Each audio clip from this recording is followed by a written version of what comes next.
Hi hello ನಮಸ್ಕಾರ. ನಾನು ನಿಮ್ಮ ಉದಯ್ ಸೂರ್ಯ. ನಾವು ಯಾವಾಗ್ಲೂ ಹೇಳ್ತಾ ಇರ್ತೀವಿ, ಕನ್ನಡ ಇಂಡಸ್ಟ್ರಿಯಲ್ಲಿ ನಮ್ಗೆ ಒಂದು ಹೊಸ ವೇವ್ ಬೇಕು, ಒಂದು ಹೊಸ ಬ್ರೆತ್ ಬೇಕು, ಫ್ರೆಶ್ನೆಸ್ ಬೇಕು, ಹೊಸ ಡೈರೆಕ್ಟರ್ಸ್ ಬರಬೇಕು, ತುಂಬಾ ಒಳ್ಳೆ ಒಳ್ಳೆ ಕಾನ್ಸೆಪ್ಟ್ಸ್ ಬರಬೇಕು, ತುಂಬಾ ಒಳ್ಳೆ ಕಾನ್ಸೆಪ್ಚುಲೈಸಿಂಗ್ ಬರಬೇಕು, ಒಳ್ಳೆ ಒಳ್ಳೆ ಸ್ಕ್ರೀನ್ ಪ್ಲೇಸ್ ಬರಬೇಕು, ಪರ್ಫಾರ್ಮೆನ್ಸಸ್ ಜಾಗ ಇರಬೇಕು ಅಂತ ಅಂದ್ಬಿಟ್ಟು ಅಂತದೇ ಒಂದು ಸಿನಿಮಾ ಗ್ರೀನ್ ಅನ್ನೋದು ಒಂದು ರಿಲೀಸ್ ಆಗ್ತಿದೆ. It will be releasing soon in a theatre near you. And one of my friends Dimpi Fadya ಕೂಡ ಈ ಸಿನಿಮಾದಲ್ಲಿ ಆಕ್ಟ್ ಮಾಡಿದ್ದಾರೆ. I am 100% sure she's done a fabulous job. Because ನಾವು ಮುಂಚೆನೂ ತುಂಬಾ ಶೋಸ್ ಅಲ್ಲಿ ಕೆಲಸ ಮಾಡಿದೀವಿ ಅಂಡ್ ನಾನು ಕಣ್ಣಾರೆ ನೋಡಿದೀನಿ ಅವ್ರು ತುಂಬಾ ಒಳ್ಳೆ ಆಕ್ಟರ್ ಅಂತ. I am waiting to see ಯಾವ ತರ ರೋಲ್ ಮಾಡಿದ್ದಾರೆ ಅಂತ ಅಂದ್ಬಿಟ್ಟು. ಅಂಡ್ ರಾಜ್ ವಿಜಯ್ ಅವರು ನನ್ನ ಹತ್ರ ಬಂದ್ಬಿಟ್ಟು ಈ ಟ್ರೇಲರ್ ತೋರಿಸಿದಾಗ I was very excited that Kannada industry is getting a beautiful movie, good concept and great actors in it.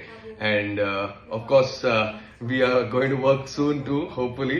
And I'm wishing great success to this movie. And nandondu ಎಲ್ಲಾರ್ಗೂ ಒಂದು ವಿನತಿ, ಪ್ಲೀಸ್ ಹೋಗ್ಬಿಟ್ಟು ಈ ಸಿನಿಮಾನ ಥಿಯೇಟರ್ ಅಲ್ಲಿ ನೋಡಿ. ಇಂಥ ಸಿನಿಮಾನ ನಾವು ಬೆಳೆಸಲೇಬೇಕು. ಬಿಕಾಸ್ ಇಂಥ ಸಿನಿಮಾನೇ ಬರುವಾಗ ನಮ್ಮ ಕನ್ನಡ ಇಂಡಸ್ಟ್ರಿಗೆ ಏನೋ ಹೆಸರು ಬರುತ್ತೆ. ಇಂಥ ಸಿನಿಮಾ ಬಂದಾಗ ನಮ್ಮ ಕನ್ನಡ ಇಂಡಸ್ಟ್ರಿ ಬೆಳೆಯುತ್ತೆ.